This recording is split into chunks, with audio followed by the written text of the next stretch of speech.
My name is Brett Womack, and this is my copyright and fair use module recording. Before I get started, I'm coming down with a little bit of a cold, so I'm going to try and get through this without coughing too much.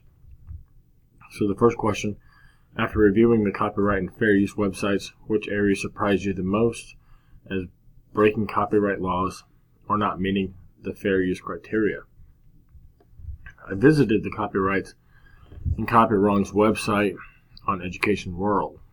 It's crazy to think of all the times a teacher or a student has copied something off of the internet just for a quick show in the class or played a quick video and not realized what the copyright laws that are in place. Most of the times we just don't think about it. One thing I found interesting, and I'm going to read this straight from the article, the fair use doctrine established in a long line of court cases provides a limited basis by which people can use a copyrighted work without getting permission from the creator. Willard told Education World, "The essence of the fair use doctrine is that a person is not using the work in such a manner that is or has the potential of diverting income from the creator." So as long as we are careful as educators, as teachers, doing things on the internet for our students in class or playing a video, whatever, as long as we're careful, we know that what the copyright law is and what we're doing, I think we're going to be all right. So that's kind of what I got from that. Second question, what examples have I experienced where educators have broken copyright laws or fair use policies? And is it really that big of a deal? So last year at the school I work at, this is the first time we've had this, and I've been there 12 years.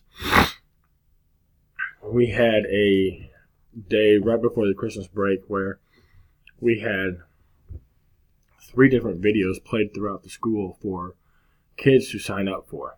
And they would get one of the 3 choices, and they would go to one of these places and they would just watch a movie for an afternoon for entertainment purposes.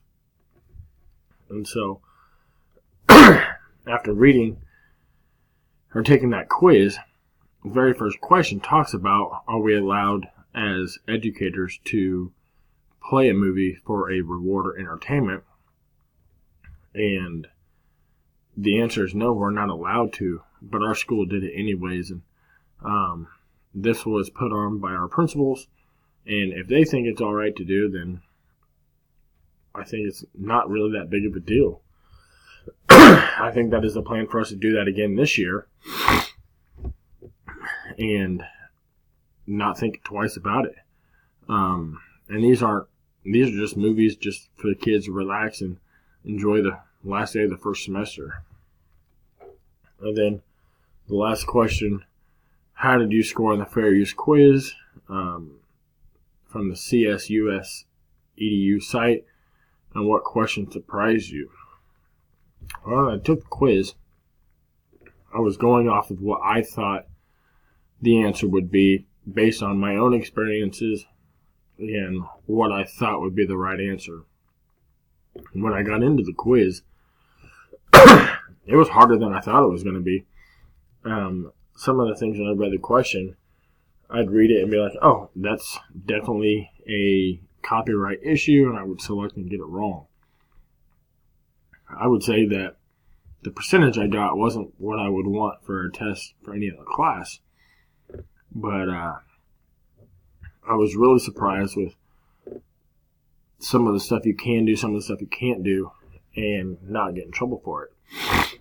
So taking that quiz, that is something that I would use in my classroom as a teacher when doing an internet project or doing a paper with kids so they understand the use of copyright and how to cite things on the internet as well.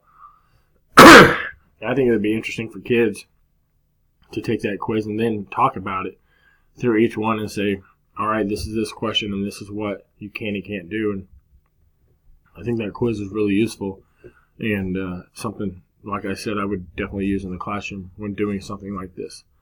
That is my Module 10 recording on copyright use and fair use. So thank you.